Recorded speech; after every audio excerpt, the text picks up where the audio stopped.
Très bien, donc bonjour à tous. Bonjour à tous. Merci d'être présents pour, je crois, cette dernière conférence. Vous nous direz si c'était les meilleurs en dernier ou pas. Donc, je commence par me présenter. Yann Célin, je travaille pour une société de conseil qui s'appelle Oxygène, basée à Nantes. On accompagne des entreprises de toute taille à structurer et à mettre en œuvre leur stratégie de performance énergétique et stratégie bas carbone. Et je suis accompagné de Thibaut. Donc, bonjour à tous, enchanté. Donc Thibaut Allary, moi je suis directeur commercial chez Impact. Impact, on est un éditeur de logiciels en stratégie climat. Pour la petite histoire, on a été créé en 2021 et on fait partie d'un groupe qui s'appelle Constellation, qui a été créé en 2016 et qui accompagne les DSI au sens large, donc rien à voir avec le climat, mais qui a pris un virage RSE en 2019. Et à ce moment-là, ils se sont dit il faut qu'on pilote notre stratégie climat finalement au sein de Constellation. On va d'abord se doter d'un bureau d'études et d'avoir l'expertise. Et finalement, ils ont utilisé les fichiers de l'ABC pour faire de la comptabilité carbone. Ils se seront rendus compte de la complexité de le faire. Et vu qu'on vient d'un groupe de DSI, on s'est dit autant en profiter pour développer une plateforme. Et c'est pour ça que je vous montrerai la plateforme Ekio. On a arrêté la partie bureau d'études pour le coup. Et maintenant, on s'allie d'experts sur tout le territoire français, type Oxygène, qui accompagne les organisations dans la réalisation de trajectoires de décarbonation. Donc l'idée de cette conférence, c'est avant tout de faire un témoignage. Comme disait Thibaut, on est partenaire dans la vie. Donc déjà, par rapport à ça, est-ce que quelqu'un travaille dans une entreprise ? Enfin, est-ce que vous êtes plutôt consultant, comme par exemple Céline ? Donc Céline est consultante. Est-ce qu'il y a d'autres consultants ? D'accord, super. Très bien. Et les autres, vous êtes plutôt salariés d'entreprises autres. C'est ça. D'accord, super. Donc, on va essayer de répondre à cette question. Se doter d'un logiciel est-il une des clés pour les entreprises ? Alors, un petit peu de contexte avant d'arriver à ce point. On le sait, depuis de nombreuses années maintenant, le facteur humain cause certains effets sur le climat. On le sait depuis les années 70, mais c'est que depuis 2015, en tout cas ça a été très médiatique à ce moment-là avec la COP 21, qu'on s'est doté d'une ambition. Les États se sont dotés d'une ambition de limiter à 1,5 degré ce réchauffement. Ce qui, en ce qui nous concerne, d'un point de vue franco-français, a découlé sur la stratégie nationale bas carbone, la SNBC. Elle est très large, elle couvre plein de spectres, mais en tout cas, nous, Oxygène, ce qui est utile pour nous de notre côté, c'est qu'on va parler de CO2 et d'entreprise, et généralement, quand on parle de CO2 et d'entreprise, on parle de bilan carbone. Alors quand des entreprises viennent nous voir pour nous demander est-ce qu'on peut réaliser un bilan carbone, on va leur poser la question est-ce que vous souhaitez d'abord un outil ou est-ce que vous souhaitez une démarche ? Je fais l'analogie avec un état de santé d'une personne humaine, on va dire. Est-ce que vous voulez un outil, c'est-à-dire une prise de sang, ou est-ce que vous voulez une démarche, c'est-à-dire la prise de sang, l'analyse du médecin et le plan d'action qui va vous mettre en place à travers un programme d'alimentation peut-être pour réduire son cholestérol et donc trouver une solution à vos maux. Vas-y, je t'en prie. Ça, c'est les joies du live.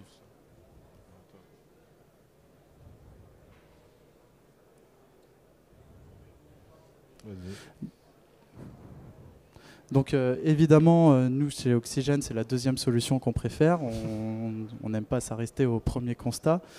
Donc c'est nous la méthodologie qu'on va mettre en place, c'est avant tout une mesure, comme on le disait, un premier constat à travers un bilan carbone, et puis derrière un accompagnement sur plusieurs mois ou années pour mettre en œuvre ces solutions. Et donc on a différents enjeux quand on met en place ce challenge.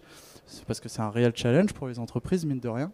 On va passer par des phases de diagnostic, challenger au niveau de la trajectoire, piloter, et on a plein d'éléments qui font partie de ces accompagnements sur le long terme. Et en fait, c'est là où ça va être intéressant de témoigner, c'est que avec l'ancien modèle, nous on utilisait plutôt des fichiers Excel de manière très classique. Et on était parfois un petit peu limité en tant que consultant dans la plus-value qu'on pouvait apporter, notamment au niveau de la manière dont on allait bâtir la trajectoire. Donc on pouvait le faire, hein, on s'en sortait très bien, mais c'était pas forcément très pédagogique, pas trop ergonomique. Et à chaque fois qu'on voulait adapter des critères, on avait besoin de tout de suite retourner sur nos fichiers, refaire des exports, repréparer nos présentations PowerPoint, etc.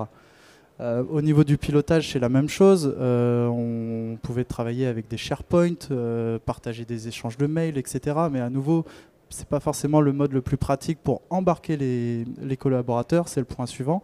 Fédérer les collaborateurs autour de ces enjeux-là est un point essentiel quand, surtout dans des entreprises de très grande taille, on essaye de mettre en place ces stratégies-là.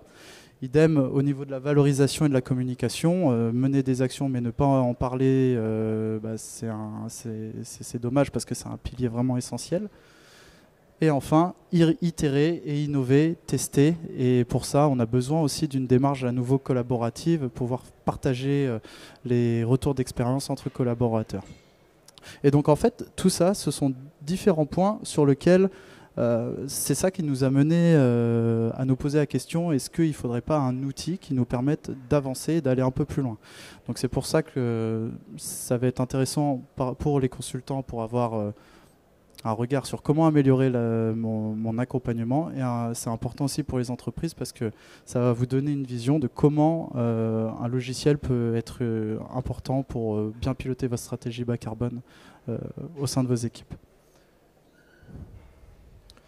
Donc on est arrivé dans l'histoire, du coup, comme je le disais au préalable, nous chez Impact, au départ on était bureau d'études, on s'est posé les mêmes questions finalement que Oxygène et que l'ensemble de nos partenaires, et on s'est dit on va développer une suite qui permet de faire ce qui existe sous les fichiers Excel proposés par la BC ou par BC+, mais de manière, comme le disait, le but c'est de mobiliser un maximum de personnes, de le rendre plus ludique et ainsi de suite, et je vous montrerai donc rapidement à quoi correspond la plateforme.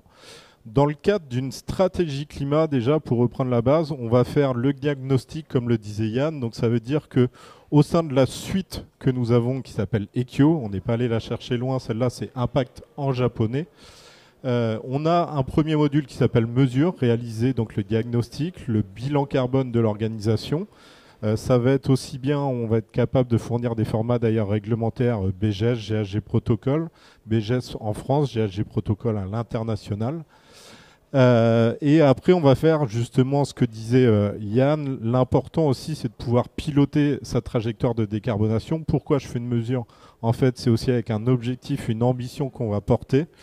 Et donc, ça sera la suite qu'on propose avec trajectoire et plan d'action, les deux modules qui sont en violet que je vais vous montrer tout de suite.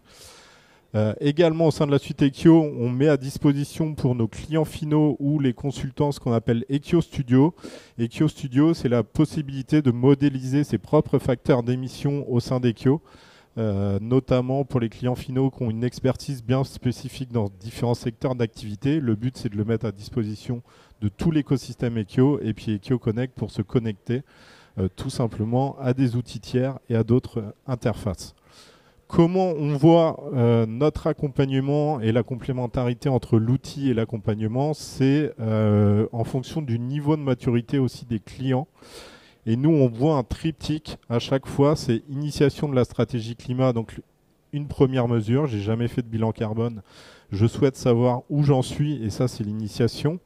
Le pilotage de la stratégie climat, et là on commence à faire un plan d'action justement de décarbonation avec cette suite logique qui va faire, je veux avoir une ambition, je veux piloter mon plan d'action de décarbonation, mais je vais toujours devoir faire ma mesure annuellement ou pas que d'ailleurs. Et à la fin, ça va être transformer le modèle d'organisation. En fonction des boîtes avec lesquelles on travaille, on se rend compte que finalement, on est habitué à faire de la comptabilité financière au sein des organisations, donc un prisme de décision avec du ROI, retour sur investissement, et que maintenant, on se dit, il va aussi avoir au sein de beaucoup d'organisations une prise de décision qui va se faire par rapport à la planète, Return on Planet, on a appelé ça, en se disant comment je pilote mon processus et mon organisation, mon modèle d'organisation.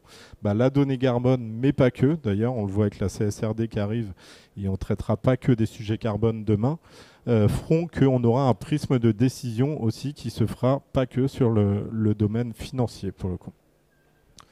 Donc c'est l'objectif vraiment pour nous de se dire l'accompagnement plus l'outil va permettre en fonction du niveau de maturité des clients d'aller jusque-là sur ce triptyque initiation, pilotage, transformation. Je pense qu'il y a un dernier élément qu'on n'a pas évoqué aussi, c'est l'aspect de sensibilisation potentiellement, qui peut être la première étape d'un projet aussi, des sensibilisations par les fresques du climat, par les ateliers d'automne. Mais nous on se rend compte aussi que la sensibilisation notamment de comités de direction sont importantes pour embarquer les organisations à ce niveau-là. Et puis j'ai dû mettre quelques références. Voilà, on s'adresse à tout type de secteur d'activité. Un outil peut être important aussi quand on est dans une organisation multisite finalement pour modéliser justement et simplifier le travail de collecte de données. Et donc ça, c'est quelques références que j'ai indiquées à l'écran. Donc vis-à-vis de l'outil et pourquoi aussi Oxygène nous a retenu, mais pas que. C'est ce que je le disais. Sur l'aspect mesure, on va y venir très vite. De toute façon, à la fin, l'objectif, c'est de pouvoir calculer le bilan carbone de l'organisation, d'avoir les bonnes restitutions qui vont bien. On a un axe assez classique au sein de la plateforme d'explication de la méthodologie bilan carbone. Ça, c'est plus à destination notamment des clients finaux qui utilisent la plateforme et pouvoir répondre aux différents éléments. Le guide Ekio, ça c'est plus de l'aide en ligne vis-à-vis de la plateforme, est très important pour nous et c'est pour ça que j'évoquais l'axe de sensibilisation qui est toujours présent. Pour faire cette mesure, donc qui est vraiment le premier pan et le diagnostic de l'outil, on va modéliser donc l'organisation, qu'elle soit monosite, multisite, française, internationale, et ça va être le point de départ pour un projet carbone au sein d'Ekio. Je dis projet carbone parce que finalement, au sein de la plateforme, on fait des bilans carbone, mais on va aussi pouvoir faire ce qu'on appelle des projets carbone. Je pense notamment, nous, on a un client qui est retravaillé dans l'Ouest où on calcule tous les projets de formation au sein d'Ekio. Donc, Oxygène fait la partie accompagnement. Et nous, on modélise toute leur formation au sein de la plateforme et ils calculent le projet de chaque formation au sein d'Ekio. Après, sur l'aspect mesure, je vais passer très vite, mais on reprend bien évidemment la modélisation qui est connue dans les fichiers de l'ABC, la réalisation des plans de collecte. Tout ça, on va les définir avec les clients finaux. Donc, c'est-à-dire quel type de poste je vais aller récolter dans mon activité. On va avoir une gestion assez fine des droits derrière aussi, parce que sur une organisation notamment décentralisée, se dire j'ai un pilote, j'ai un référent, mais pas que, je vais avoir des contributeurs qui vont uniquement rentrer un certain type de données. Et cette donnée, on va aller la collecter et la rentrer. Je ne vais pas revenir sur la méthodologie bilan carbone, on va essayer d'être le plus précis possible dans le calcul de l'organisation en utilisant ce qu'on appelle des flux physiques, des kilowattheures ou autres. On va éviter les ratios monétaires et tout ça, on va le collecter, on va utiliser un référentiel de données, on va choisir son facteur d'émission. Et ce qui est très important aussi dans l'axe de l'outil, c'est ce qu'on appelle la traçabilité et surtout l'auditabilité qu'il y a derrière. L'explication de j'ai un calcul, j'ai un euro, j'ai un kilowattheure, comment je le transforme en CO2 ? Je dis ça parce que ça a été mis en avant notamment par l'ABC. On est une plateforme qui s'appelle ABC Conforme et qui a mis en avant le savoir méthodologique sur une vision un peu de long terme justement de la compréhension de comment j'en arrive à un certain résultat, comment j'en arrive à un certain degré d'incertitude. Tout ça, on le démontre bien évidemment dans chaque acte de données.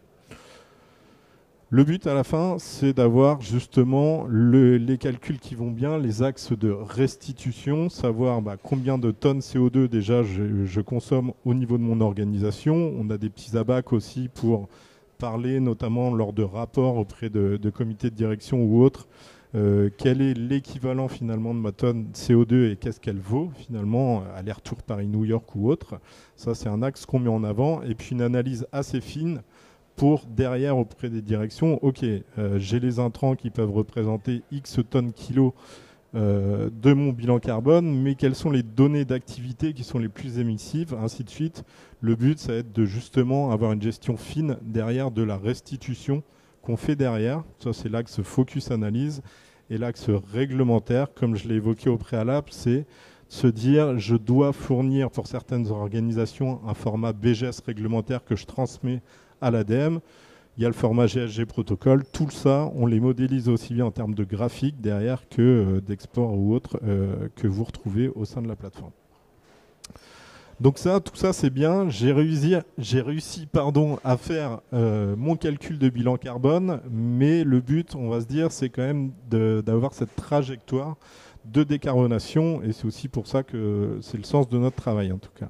Donc on passe à la deuxième étape dans le cadre d'un projet bilan carbone qui s'appelle le plan d'action de décarbonation, et qu'on va modéliser de la même manière et qu'on va rendre intuitive et plus collaborative. Là, pour le coup, on a fini les calculs qui vont bien. On va essayer de rendre collaborative cette étape-là. Le premier point dans la trajectoire et dans le plan d'action au niveau de Ekio, ça va être la modélisation de l'ambition.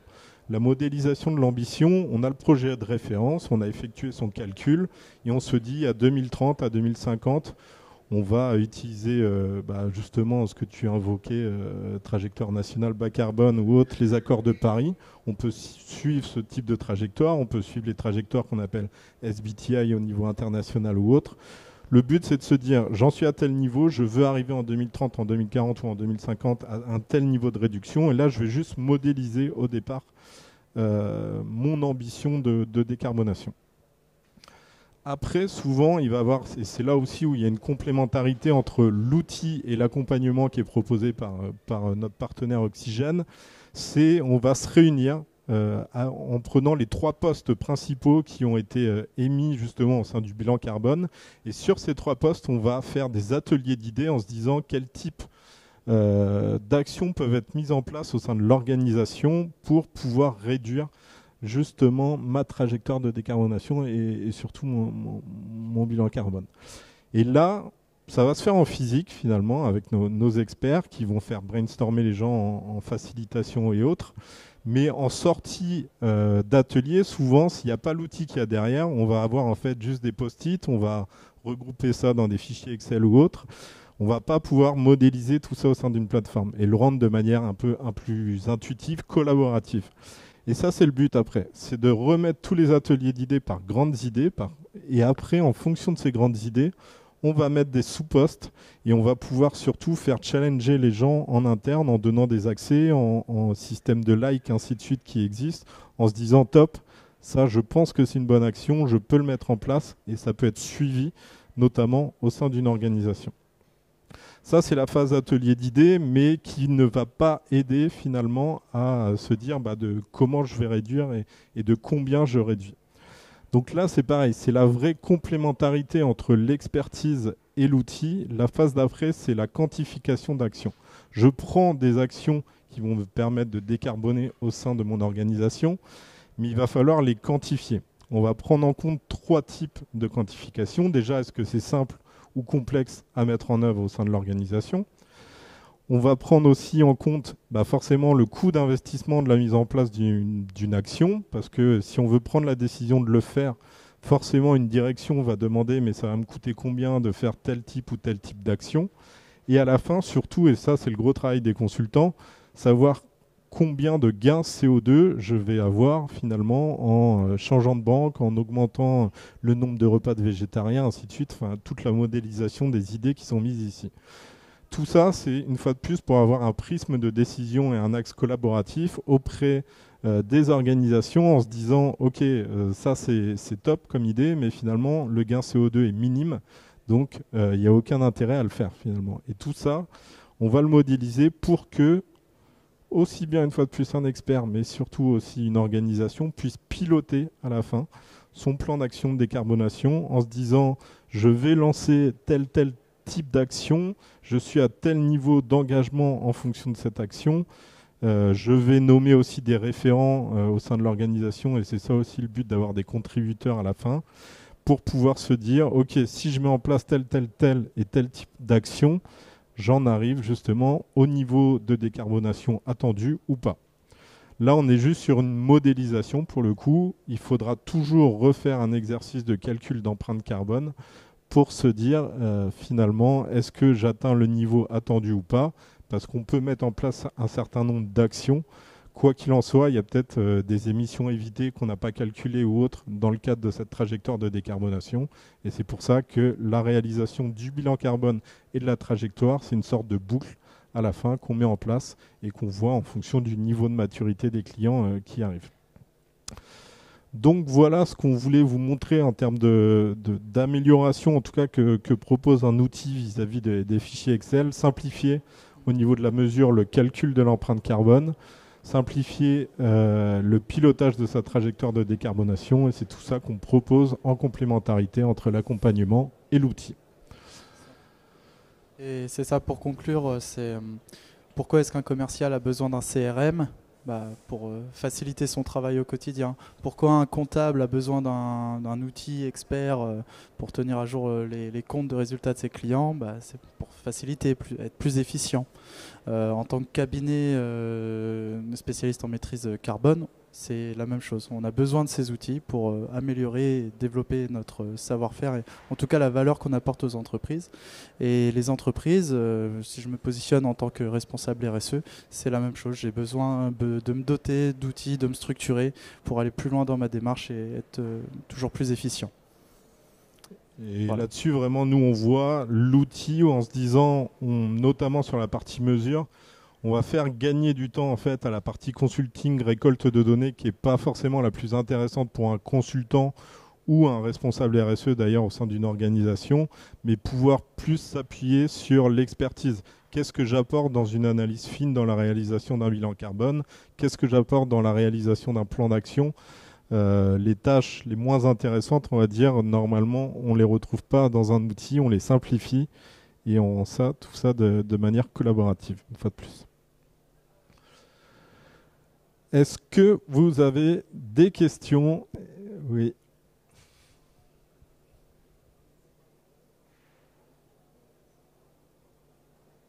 T'es pas sympa, t'éteins le micro. Oui, j'avais une question. Donc, moi, je suis consultante RSE et je me spécialise notamment dans l'accompagnement des sociétés qui veulent mettre en place les normes SRS par rapport à la CSRD. Et en fait, tout à l'heure, vous parliez des exports possibles. Vous ne citiez pas exactement la CSRD. Est-ce que vous avez quelque chose par rapport à ça ou quelque chose en développement? Je ne sais pas. Oui, j'ai pas évoqué ce sujet-là en effet. Donc déjà, les exports vont permettre de récolter la bonne data qui est demandée au niveau de la CSRD sur le E et surtout sur le sujet carbone, parce qu'au sein de la CSRD, il n'y a pas que le carbone, bien évidemment. Et nous, en tout cas, en tant que solution, en effet, on est en train de développer un module. La première étape, ça sera plutôt le pilotage en fait de quel type de données je dois récolter, mais là au sens large, pas que carbone au sein de Ekio, bien évidemment. Quel type de questions auxquelles je dois répondre. Et en fait, de la même manière que les fichiers Excel de ABC, on est en train de les transposer, les fichiers Excel de la CSRD, dans un outil pour pouvoir piloter le suivi, où j'en suis, qu'est-ce que je dois répondre, ainsi de suite. Et nous, notre philosophie en plus vis-à-vis d'Ekio, c'est de se dire aujourd'hui on traite la donnée carbone. Demain, la CSRD, de toute façon, c'est quelque chose qui va s'imposer à tous. Donc, on va traiter du multicritère en se disant la finalité, c'est récolter de la donnée et la réinjecter directement dans ce qu'on appellera, nous, le module CSRD.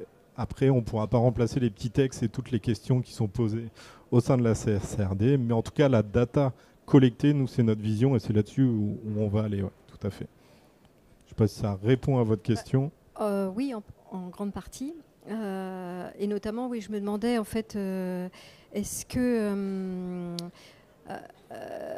dans les interfaces possibles, il peut y avoir justement aussi des notions de texte, par exemple. Parce que, en fait, le travail de fond qu'on fait au départ, au niveau de l'analyse, c'est au moment où on va remplir votre logiciel à vous.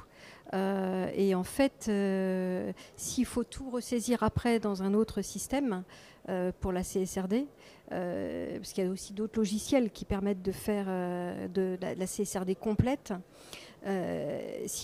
en fait, voilà, est-ce que vous allez prévoir de faire ces interfaces-là, et pas que les données chiffrées, mais également des données de texte, des choses comme ça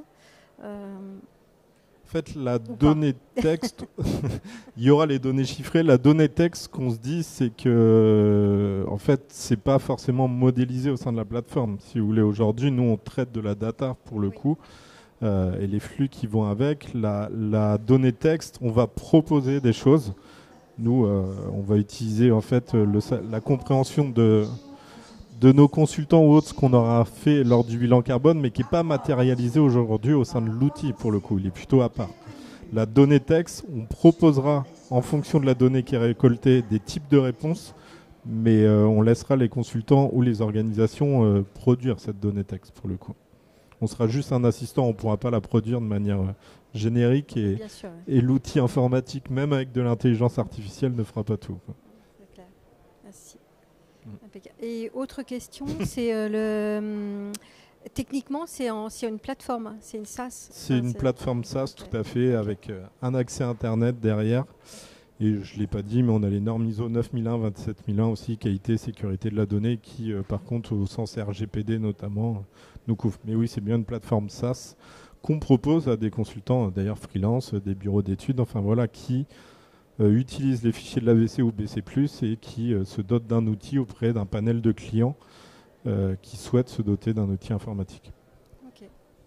Et pour les consultants, en fait, vous proposez enfin, on peut en discuter éventuellement. J'allais dire, mais oui, on propose des programmes ambassadeurs ou autres systèmes de rémunération ou autres, mais je ne vais peut-être pas évoquer tout ça aujourd'hui. Non, mais ça rebondit sur la question que j'avais justement. Donc, voilà, si nous, en tant que consultant, on se dote d'un logiciel, c'est quoi la politique par rapport à nos clients ? Parce qu'en fait, du coup, ça veut dire qu'il faut une licence pour nous, une licence pour eux.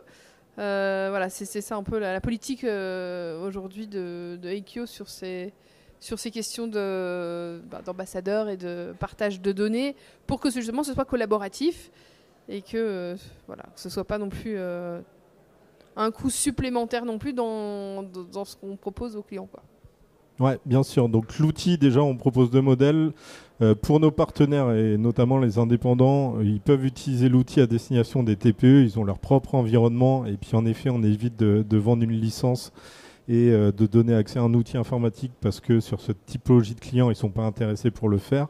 Après, à partir des PME, des ETI, ce qu'on fait, c'est qu'on propose, comme on le disait avec Oxygène et certains de nos clients qu'on a en commun, on arrive en duo, on se dit vous allez avoir besoin d'un logiciel pour piloter cette donnée carbone dans le temps et vous allez vous faire accompagner d'une indépendante ou d'un bureau d'études. Dans ce cas-là, en fait, vous êtes sur un système, vous, partenaire d'apporteur d'affaires, s'il faut parler financier, et donc on vous attribue une rémunération sur le coût de la licence, mais par contre, ils contractualisent en direct avec nous parce qu'on porte les engagements contractuels de la plateforme et autres qui vont avec. C'est ça le modèle de rémunération. Et après, sur le système de partenariat, Yann pourra en parler, mais on a un système aussi de co-construction de la plateforme. On a encore fait une grande journée partenaire mardi dernier. On vous fait brainstormer dessus, on travaille ensemble. Enfin voilà. Je ne sais pas si c'était le sens des questions notamment, mais voilà. Les TPE, plutôt vous en direct, et dès qu'on est sur des plus grandes organisations, on le traite vraiment en duo pour que chacun soit sur sa partie, pour le coup.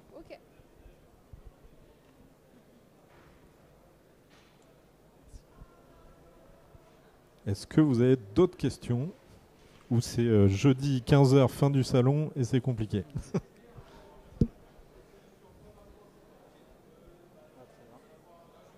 Si on a été trop clair ou on les a endormis, je ne sais pas. On vous remercie en tout cas. Merci beaucoup et bonne fin de salon. Et n'hésitez pas, s'il faut, on est au stand A2, juste au bout. Merci.